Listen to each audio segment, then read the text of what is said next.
আসসালামু আলাইকুম, সবাই কেমন আছো? আজ সকাল থেকে আমার মনটা খুব খারাপ এবং আবেগী হয়ে আছে। যখন থেকে ভূমিকম্প হয়েছে ঠিক তখন থেকেই। এই বর্তমানটাকে একটা সেকেন্ড সময় লাগে, জাস্ট একটা সেকেন্ড সময় লাগে অতীত করে দেওয়ার জন্য আল্লাহ তাআলার। কিসের নেশায়, কিসের আশায় আমরা এত বছরের পর বছর, যুগের পর যুগ ছুটে বেড়াচ্ছি। ঠিক জানি না, তাই কোনো কিছুই যেন ভালো লাগছে না। যে কেন করছি? কিসের নেশায় করছি? আজ এখন এই মুহূর্তে আমি বর্তমান ১ সেকেন্ড পরে আমি অতীত হয়ে যেতে পারি। আর এই ভূমিকম্পটা আমার জীবনের সবচাইতে ভয়াবহ এবং দীর্ঘতম ভূমিকম্প ছিল। আমি অন্তত আমার সজ্ঞানে হয়তো আমার ঘুমের মধ্যে ভূমিকম্প হয়েছে।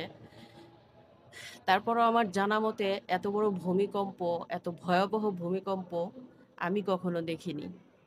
তো আজ যখন দেখলাম তখন মনে হলো যে এই পৃথিবীটাকে ধ্বংস করার জন্য একটা সেকেন্ড মাত্র সময়ের ব্যাপার আল্লাহ তাআলার। আর এজন্যই এটাই সত্যি যে আল্লাহ ছাড় দেয় কিন্তু ছেড়ে দেয় না। পৃথিবীতে এমন অনেক নিদর্শন আল্লাহ দেখিয়েছে। যেমন ধরো ফিরআউন, নমরুদ, কাওরুত, এদেরকে বিভিন্নভাবে বিভিন্ন ওয়েতে ধ্বংস করে দিয়েছে আল্লাহ। এটা কেন দিয়েছে? তাদের পাপের শাস্তি দিয়েছে এবং আমাদের জন্য একটা শিক্ষা স্বরূপ আল্লাহ দিয়েছে। অতটুকু জ্ঞানীও না বা আমার জানাও নেই যে কিভাবে বলবো। আজকের যে ভয়াবহ ভূমিকম্পটা হয়েছে আমাদের দেশের বিভিন্ন জায়গায়, আমাদের দেশের বিভিন্ন বিভাগে, বিভিন্ন ডিস্ট্রিক্টে বিভিন্ন রকমের ক্ষয়ক্ষতি, অনেক ধরনের ভয়াবহ রকমের ক্ষয়ক্ষতি হয়েছে।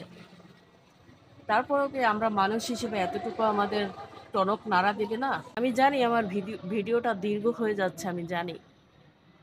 তবুও বিশ্বাস করো আজকে কোনোভাবেই আমি নিজেকে সামাল দিতে পারতেছি না। কেন আল্লাহ দুনিয়া সৃষ্টি করলো আর কেন মানুষকে এরকম ঘড়ির কাঁটার মতো প্রতি মুহূর্ত ছুটছে? আর কেন এই বা ছুটবে না? বেঁচে থাকার জন্য মানুষকে ছুটতে হয়, জীবিকার ধান্দা করতে হয়, সবকিছুই করতে হয় বেঁচে থাকার জন্য। দুনিয়াটা মোহমায়া আমরা সবাই জানি। তবুও সেই দুনিয়ার জন্য আমাদের কেন এত মায়া?